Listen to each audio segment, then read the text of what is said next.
Hi, everybody. Since this is Super Bowl week, thought it'd be appropriate to find a few old toy footballs I found going through stuff and on top of a grill, since football and tailgate parties go hand in hand. Grilling obviously very common at these tailgate parties. But with the Super Bowl coming up between the Kansas City Chiefs and Philadelphia Eagles in New Orleans, just got me to thinking what the Super Bowl means to me. Sure, the biggest football game of the year, and that's where most of my memories are. Certainly the Broncos' 3 titles, January of 98, January of 99, and February of 2016. I remember the St. Louis Rams finishing off an improbable title 25 years ago now. Mike Jones tackling Kevin Dyson of the Tennessee Titans on the 1-yard line to preserve a 23-16 win. The Rams were 4-12 the previous year. They lost 3 times as many games as they won, and then won the Super Bowl. Kurt Warner, the quarterback, coming out of nowhere to win that game.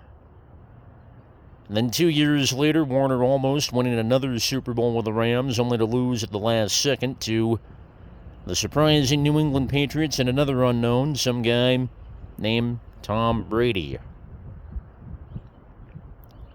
I think about another close call for Warner in February of 2009 when the Arizona Cardinals, of all teams, almost had the Super Bowl won, but a last-minute tough touchdown catch by Santonio Holmes won it for the Pittsburgh Steelers.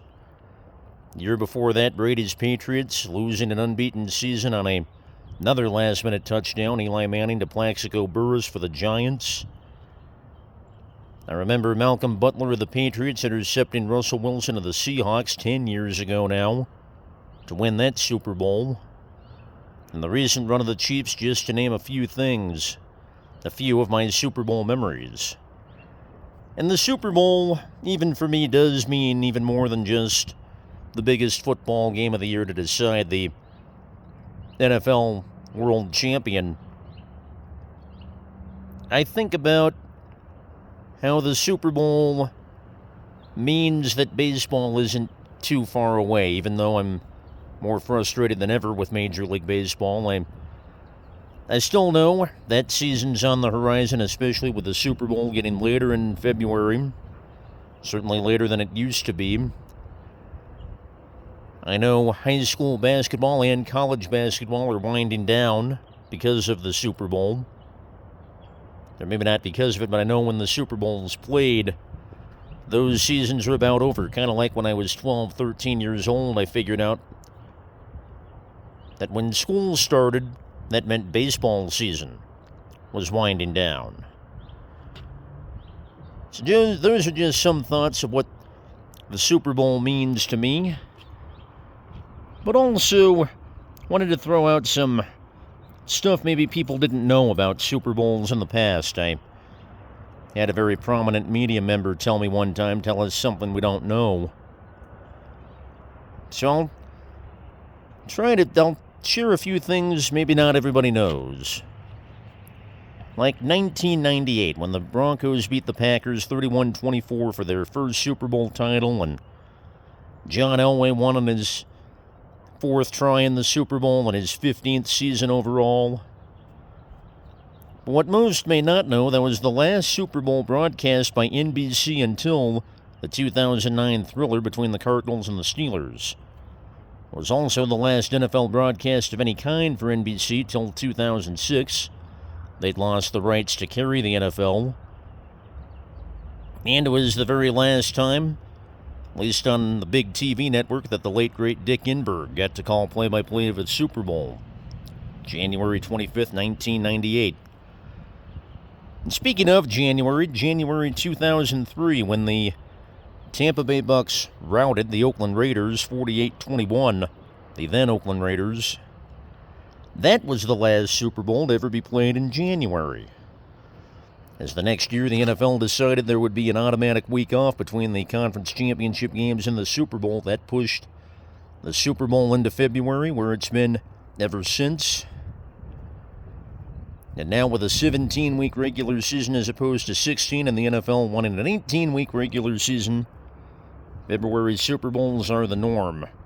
January Super Bowls, even though I loved them, are a thing of the past now.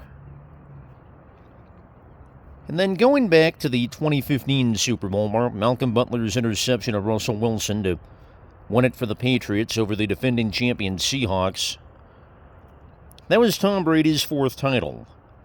But what's more astounding, Brady, who'd eventually go on to win 7 Super Bowls, hadn't won one for a decade. The 2015 Super Bowl win over Seattle, his fourth title, was his first since 2005.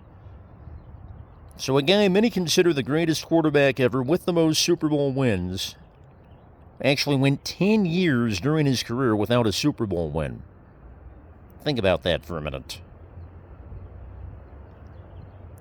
Just some facts about a few Super Bowls and what the Super Bowl means to me, and I'll certainly be glued to the TV this Sunday when the Kansas City Chiefs try to become the first team to win 3 Super Bowls in a row, while the Philadelphia Eagles look to avenge a defeat at the hands of the Chiefs 2 years ago, and look for their second Super Bowl win of all time, their first over Tom Brady's Patriots in 2018, 7 years ago.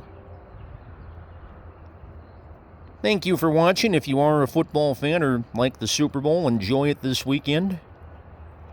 And I'll talk to you soon. Take care, everyone.